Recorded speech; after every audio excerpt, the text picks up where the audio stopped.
Avant d'établir un prévisionnel d'exploitation, puis après un prévisionnel financier, il convient de récupérer des données quantitatives et des hypothèses qui vont permettre d'établir le dit prévisionnel d'exploitation.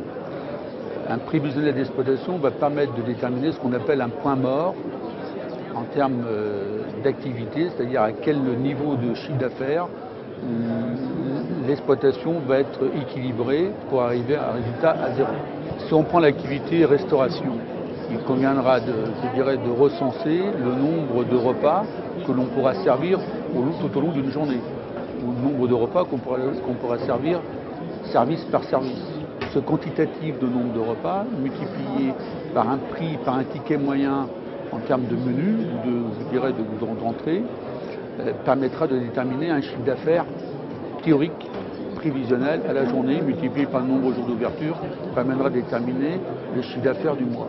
En fonction de cette activité prévisionnelle, il conviendra de définir quels sont les moyens humains et les moyens matériels nécessaires pour, satisfaire cette activité qu'on a définie comme étant normale eu égard à l'emplacement.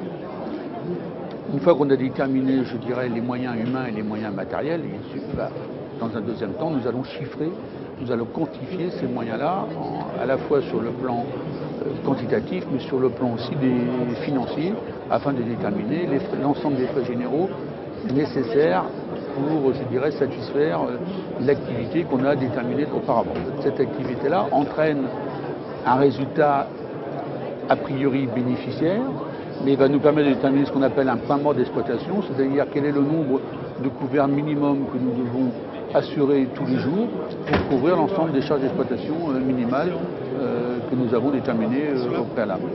Alors comment il faut s'y prendre? Dans le secteur de la franchise, il faut récupérer le maximum d'informations que nous allons pouvoir retrouver à la fois dans le document d'information précontractuelle, donc le DIP, mais aussi en questionnant, le franchiseur sur quels sont, par rapport à ses autres franchisés, quelles sont, les données qui ressortent d'une manière normative des autres structures, mais aussi en faisant sa propre analyse par rapport au secteur d'activité.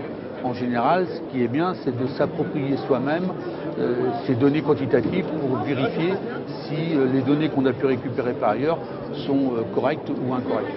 Nous allons utiliser le maximum de données que nous allons pouvoir récupérer à droite à gauche.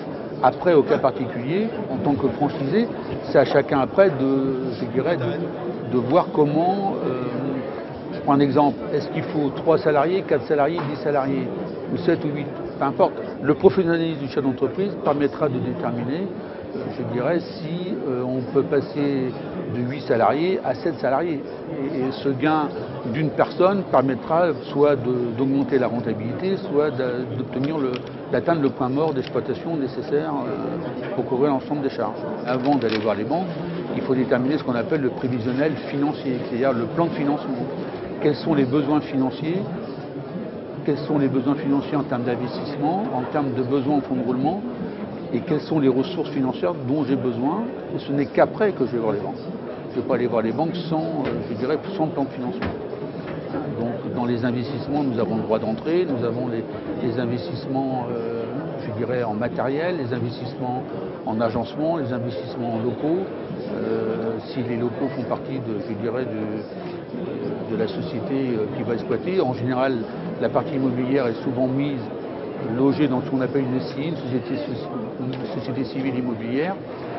Donc en fait, il faut déterminer quels sont les besoins financiers à financer, mais aussi le besoin en fonds de roulement, qui est le décalage entre, les créances d'exploitation et les dettes d'exploitation. Ce besoin en fonds de roulement qu'il faudra financer par des capitaux propres. Ce n'est qu'après, en ayant déterminé l'ensemble des besoins, on va pouvoir déterminer les ressources nécessaires à cette exploitation.